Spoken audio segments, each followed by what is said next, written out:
Hello, beautiful moon goddesses. I hope you are doing wonderful.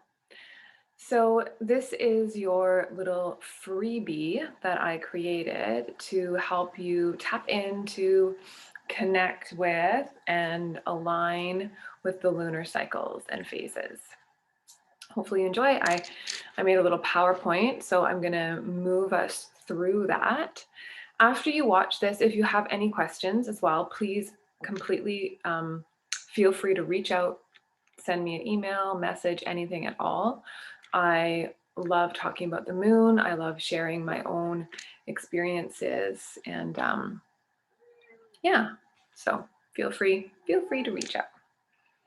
Okay.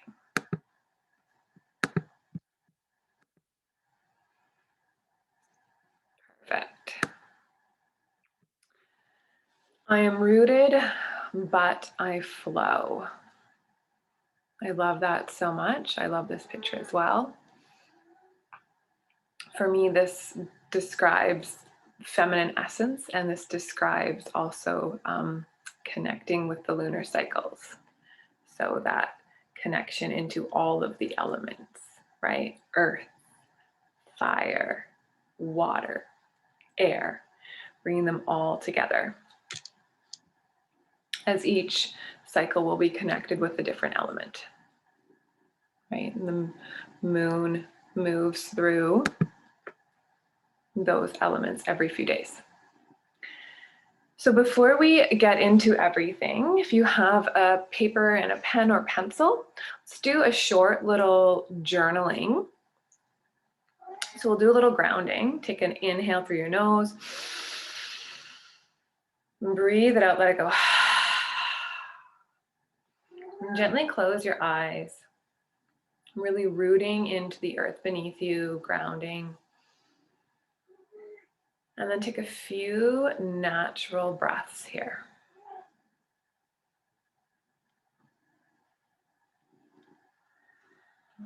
And start to bring to mind a memory or a connection that you have to the moon. This could be a memory from childhood, recently, years ago, maybe even a bunch of memories flood in. Just taking a moment to notice what arises.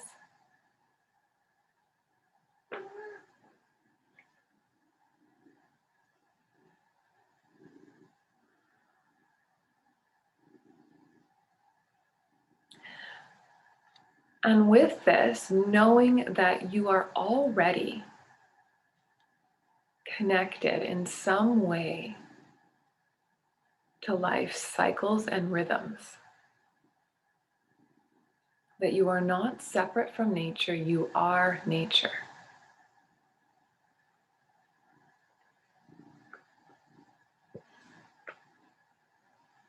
And breathing that in, and then letting that go. And take a moment here to write down or journal about how you find balance in your day, your week, your month, your year. And if year feels like too much, just focus on maybe your day and your week or month, as we'll be talking about the phases that move through the month.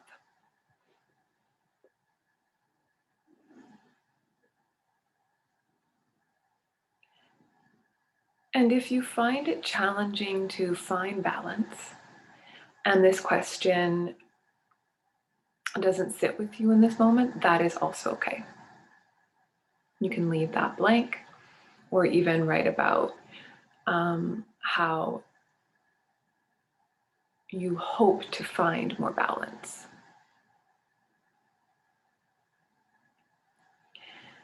And then start to write about something you are currently working on or through in your life right now.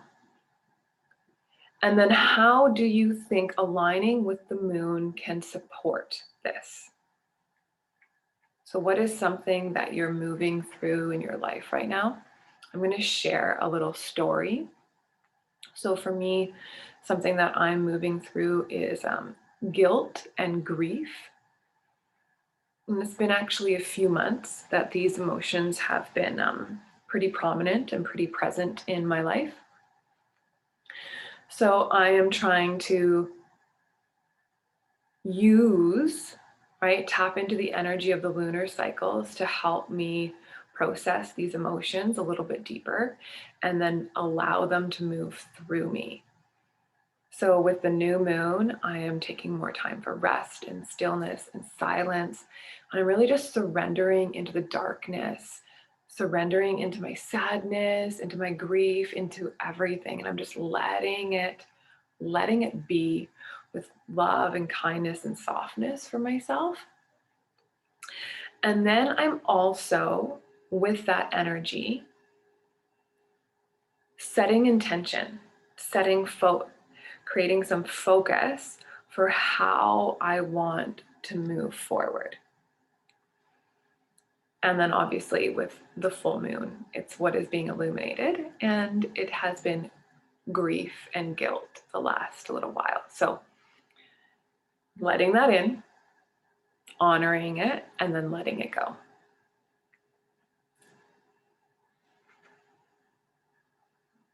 You can also pause the video right now if you need a little bit more time. And that was just one small example. Moon wisdom. Our circadian rhythms echo the standard 24-hour day, right? We're always in cycles, we're always in rhythms, and aligned to our daily cycle, shifting from the early hours of the morning into the afternoon and finally evening and night, right? Everything is continually moving, cyclical, or even like, I like to think of as spirals too. As the Earth, Sun, and Moon move in relation to each other, you also have a daily, weekly, monthly, and seasonal rhythm, which makes you different at certain times. So you may have noticed, you might feel more balanced in a particular season. I know fall for me can be a little bit challenging, as there's a lot more change and transition and all of these things. So I feel that at that time, I can often get a little bit more ungrounded and feel a little bit more anxious. And I'm very aware of that in my body. So I take more care and more time during that season to really root and ground myself in my practices and my routines, nourishment, and whatever I need. I know some people find winter challenging, the darkness, right? There can be like this stagnation and this heaviness and this depression. So having that awareness within yourself, right? Your seasonal rhythms, and then trying to balance it. What can you do to help balance that? We can connect and align to these rhythms to help us tap deeper into our feminine power, find more fluidity and ease in our day, right? The moon, lunar rhythms affect our minds and bodies, our moods and energies. So they are affecting everything. And if you just think of the ocean and how much the moon affects the tides and the oceans, and then even animals, right? And as a school teacher, I definitely know when it is full moon, because I would say almost all children are affected by the moon, and there is a different energy going on. So also a beautiful time to stay a little bit more rooted and grounded. If the body is about 70% water, then it would also get pulled and affected by the moon, right? Especially when there's the new moon and the full moon. Those are those opposites, right? Darkness and light. The tidal rhythms live in us as well. We come from water, right? We are made of all elements, all 5 elements. And I know in astrology, they focus on mostly 4. There's not ether or space, but space is all around. Space is within every single element. The lunar essence is akin to the symbolic representation of water. Okay, we are not separate from nature. We are not separate from water. We are this, right? Water is life. We are life. Water is cool, smooth, fluid, and adaptable. And it produces ojas, which is immunity, which helps to build our immune system, and it helps us heal.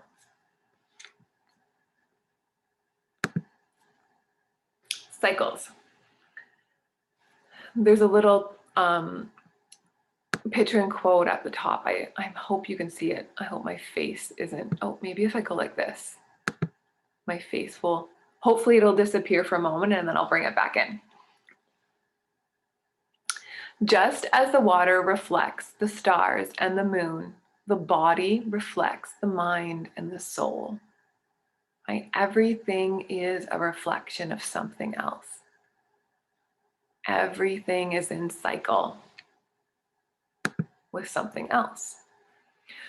When we connect and align to the lunar rhythms, our menstrual cycles, nature's rhythms, birth and death rhythms, we can tap deeper into our feminine power and find more fluidity and ease in our day, our month, and our year. Life is a series of cycles, right? This expansion and contraction, just like our breath. So if we think about our small little grounding practice, right? The inhale is expanding, is that fullness. You can even think of that as a full moon, right? And then the exhale, everything drawing back to center. Expanding, contracting. A continuous unfolding of patterns and layers, spirals of life and death that can carry us deeper and deeper on our own innate wisdom, the feminine soul, and our Shakti prana, our Shakti power, our Shakti spirit, the essence of our femininity. The moon is a reminder that no matter what phase I am in, I am still whole. I say this at every single one of my yoga practices. I am whole and complete. We are all whole and complete exactly as we are. There is no need to change or fix or adjust or anything. And the moon helps us remember that if we forget, if we get stuck in the cycle of trying to attain more or do more or be more, all of these things, thinking that we are not enough or that we are not worthy or that we are lacking on any way, we can look at her and see as she changes, moving through her phases, we also will move through our phases where we might be more energized and tapped in and vibrant. And then other times we need more rest and stillness and calmness. Ayurveda. This is one of my deep passions, and actually one of the reasons that brought me into lunar wisdom and moon wisdom. Ayurveda is the science of life. It is the art of living. This is an ancient wisdom. Some say 6,000, some say 7, some say 10,000 years. Do we know? We don't know. It's just a very ancient wisdom. Ayur means life and Veda means knowledge or wisdom.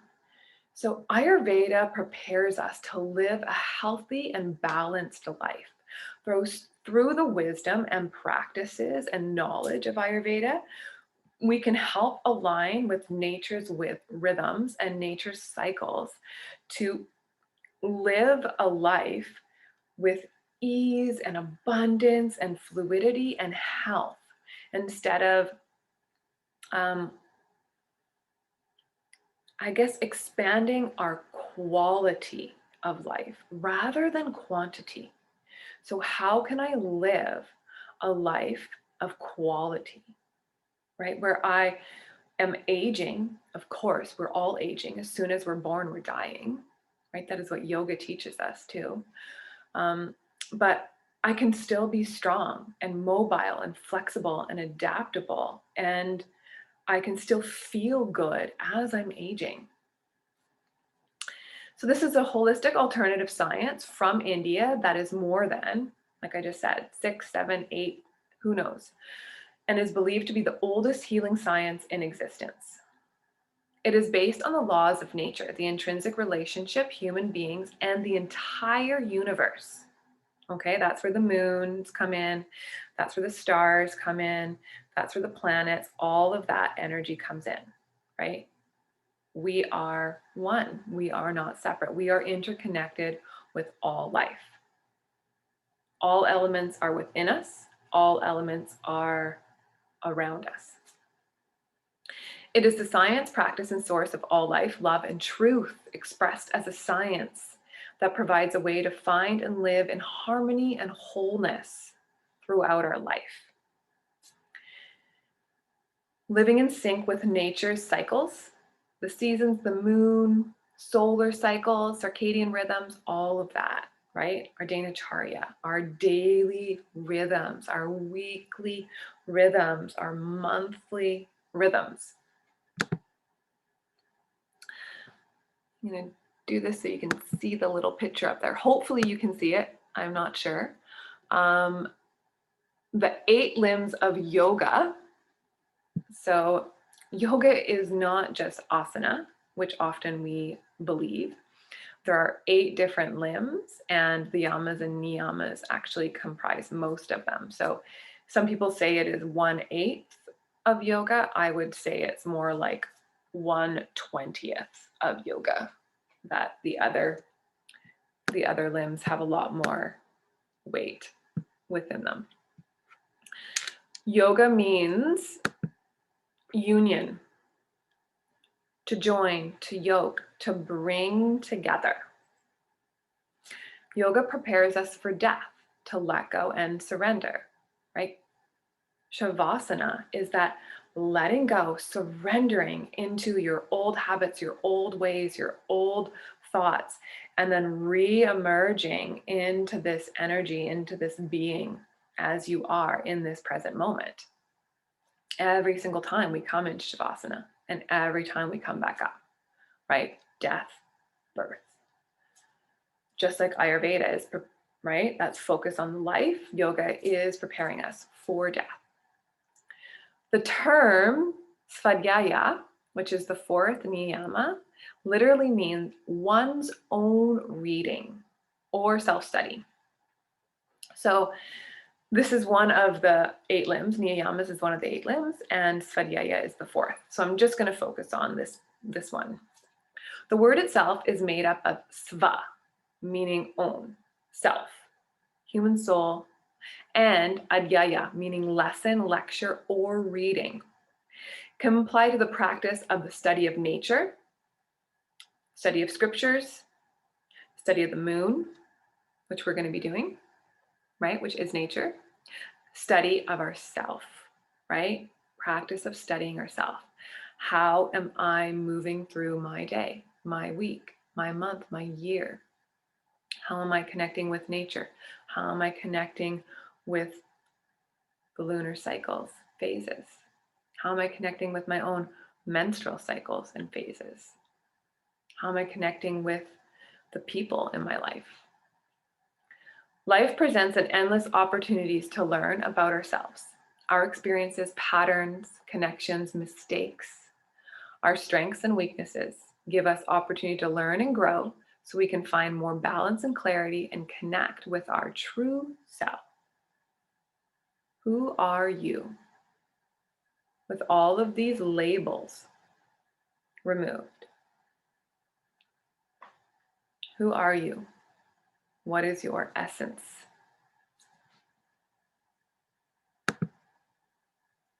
Our feminine cycle.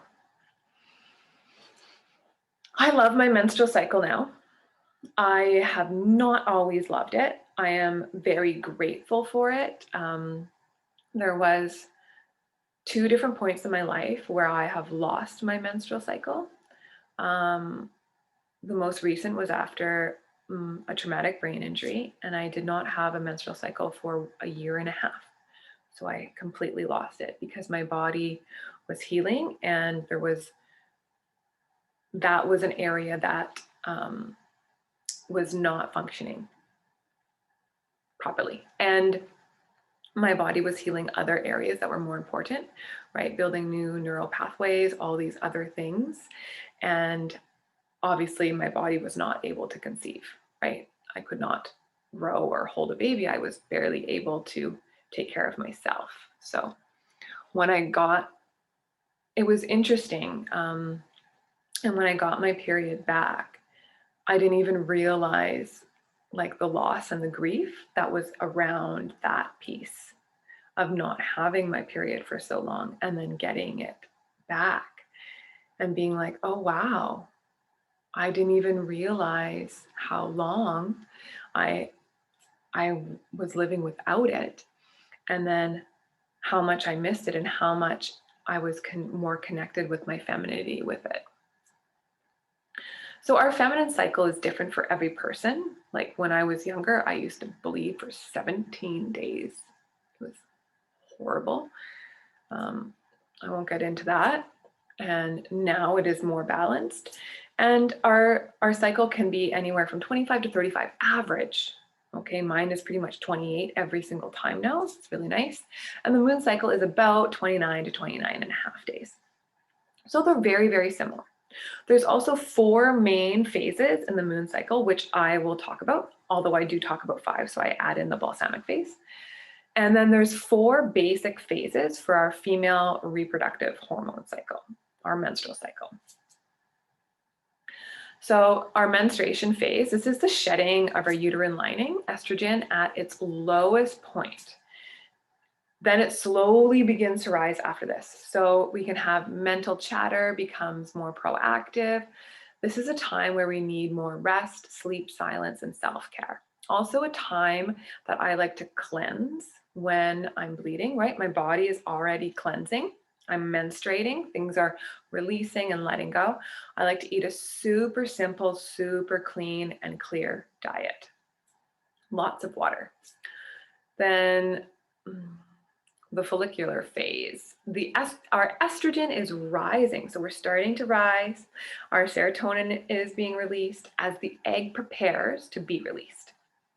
We start to feel an increase in energy, a little bit more mental clarity, a more positive outlook on life, going with the flow. This is my phase right now. And then our ovulation phase. This is our estrogen is at its peak. The egg is released. Double period. We are feeling our best. We are celebrating, connecting. We want to be out there in the world. I love ovulating. I know when I'm ovulating, my skin feels clearer. I feel more vibrant and energy. Yeah, I even just like feel sexier when I'm ovulating. Party mode, excited about life, energized, turned on. All of those juicy things. And then PMS, our luteal phase. This is when our estrogen drops, progesterone rises, and then falls as the body prepares for possible pregnancy. So this is when you could be pregnant. Irritation by others. This is more mental chatter, upset for no reason, feeling avoidant or unmotivated. For me, this is also a time where I like to maybe take a little bit more self-care. During my menstruation, during those 3 days, I definitely, 3 or 4 days, depending, 4 or 5, I definitely do. And then sometimes during this phase as well, just depending on my mood and how I'm feeling. So, and again, tapping into our own rhythms, our own cycles. Movement. So this is about move, meditate, manifest. Why are we incorporating all 3 of these things in? Connected with the lunar cycles. The study of asana is not about mastering posture, right? It is not just about how our body moves in a particular way or how it can attain a particular posture. It's about utilizing posture to understand ourself, the true self, who you are, your essence. From BKS Iyengar. So when we move, we can tap in to how our body wants to explore. Maybe being curious on how we want to move, right? How we want to release and let go, tapping into our own innate wisdom, our feminine energy, our Shakti energy. The word asana means seat or position. However, asana is not just seat or position, but all these other asanas, right? That was the traditional one. All these other asanas, all these other movements are to find a seat, right? To prepare us for meditation. With every breath, you exchange trillions of atoms with the universe. With each breath, that exchange. With every shift in attention and intention, subtle energies are activated, mobilized, released. With increased relaxation, right, when we tap into our parasympathetic nervous system, our body is able to digest, right? That's rest and digest. Digest emotions, feelings, food, whatever it is, stagnation. Your stress, anxiety, and mental and emotion toxins are released, letting go. Movement and yoga can help us move energy and stuck emotions through our body, right? Letting them go so we can find clarity, so we can find stillness. It can help us calm the mind in order to sit in silence and find clarity to help us tap deeper into our desires and what we want to manifest. What do you desire? What is one of your deepest desires in this moment?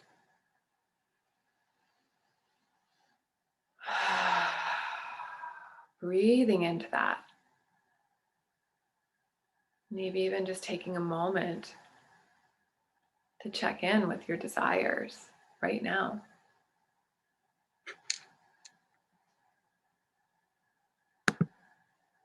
Meditation.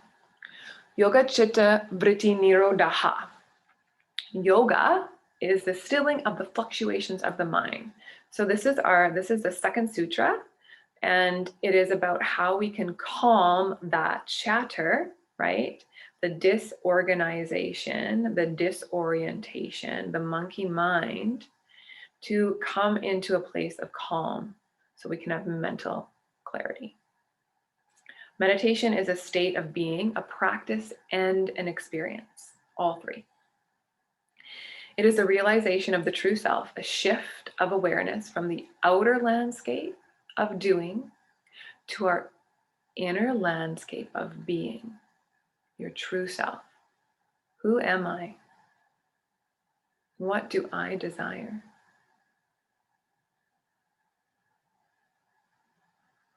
As a practice, it is cultivating attention and awareness through habit and repetition. So continual repetition. That's why I love working with the moons. She's always there. She's always moving through cycles and phases, just like me.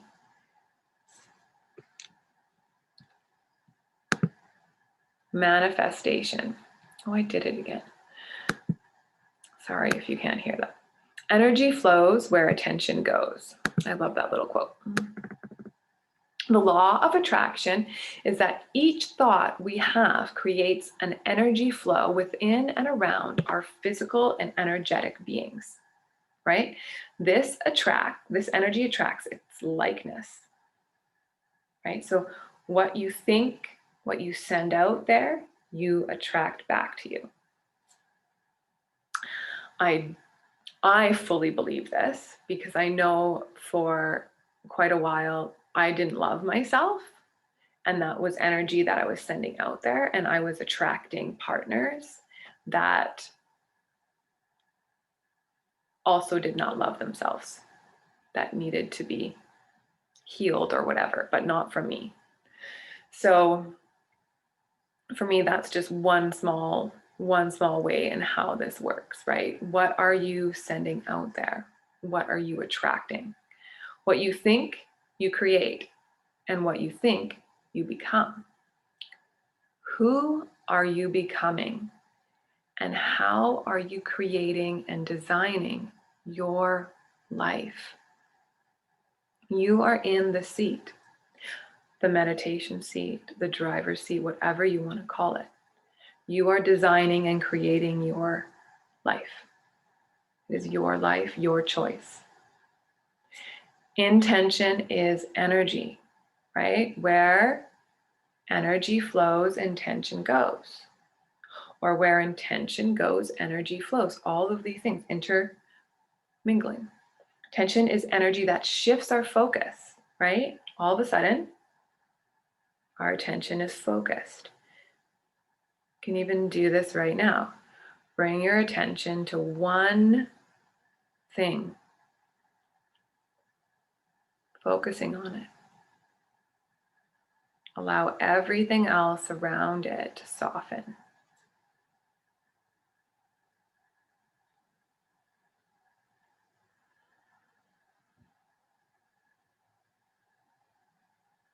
And then release, which shifts our reality.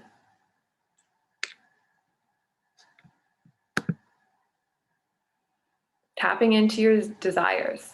We already talked about this.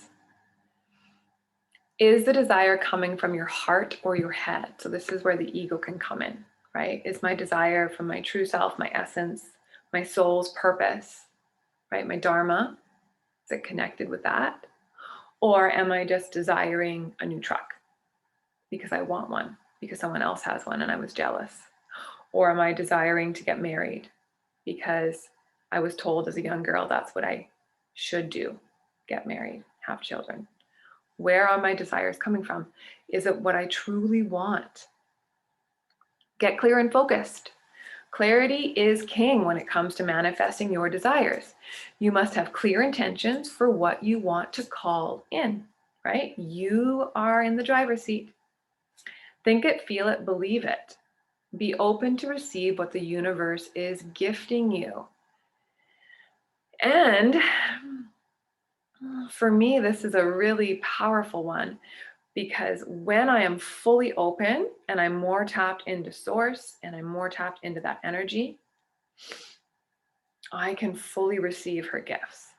When I'm putting things into a box and thinking that my manifestation needs to unfold in this one way, that's not how it works. That's not how life works. That's not how energy works. So for me, I'm trying to control it. And control is the opposite of being open and receiving.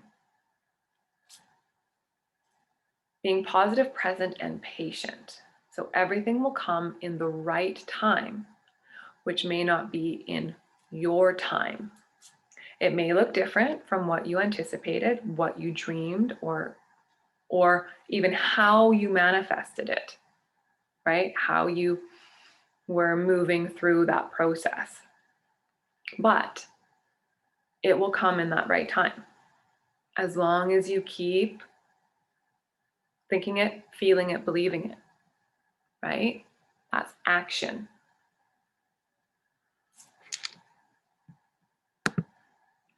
Eight different phases of the moon. So this is how we can work with the moon to tap into our desires and to help manifest them.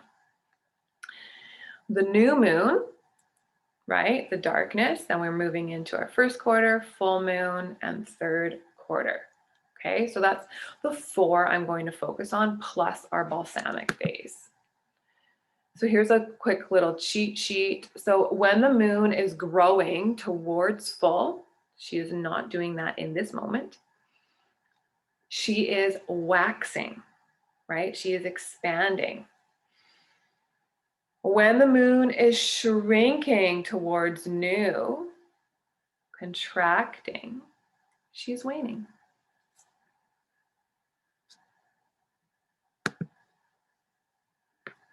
Five main phases that I focus on. And in our 10-month journey, we are going to focus on 2. Super simple, makes it even like way more simple, full and new, full and new. to tap into that. And obviously you can also tap into the first and third quarter, but we're going to focus on those two main ones. The new moon is the beginning of the lunar cycle where we enter the fertile darkness, right? You can kind of see how it's connected to our menstrual cycles as well. And plant seeds to grow and nourish over the coming cycle month. This is a time of conception. Ask, what am I manifesting? So new moon is the perfect time. That's why we're connecting on the new moon each month, is to move, meditate, and manifest together in circle with other women. What is being conceived? What seeds, intentions do I want to plant? First quarter. The beautiful half moon in the sky is all about harmony and balance, and that a decision point is being reached. This is a time for growth and inspired action, right? Things are growing. We planted our little seed, or maybe a few little seeds. We're watering them. Energy is moving, and then they start to bloom and grow. Does anything need to be adjusted or changed? Full moon, the middle of the lunar cycle. This is one of my favorite times. So this is one of our focuses. The light has accumulated, right? This is that expansion. And everything is illuminated at this time.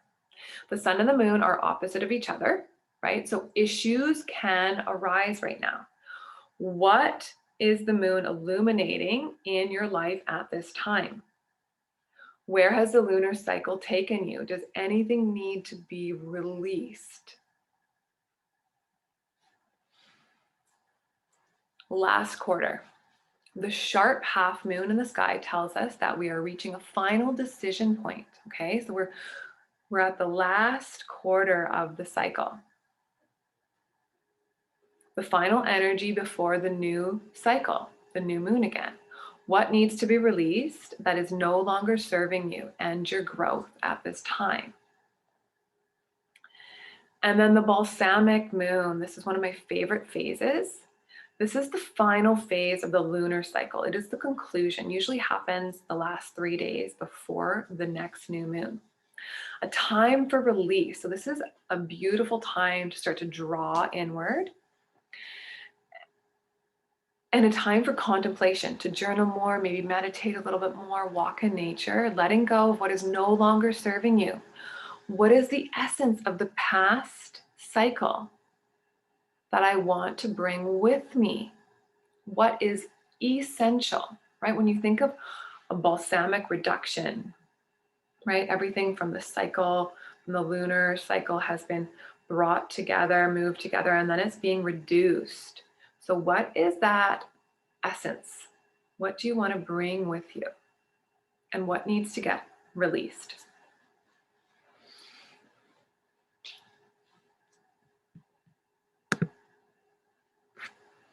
So these are our two focuses. New moon.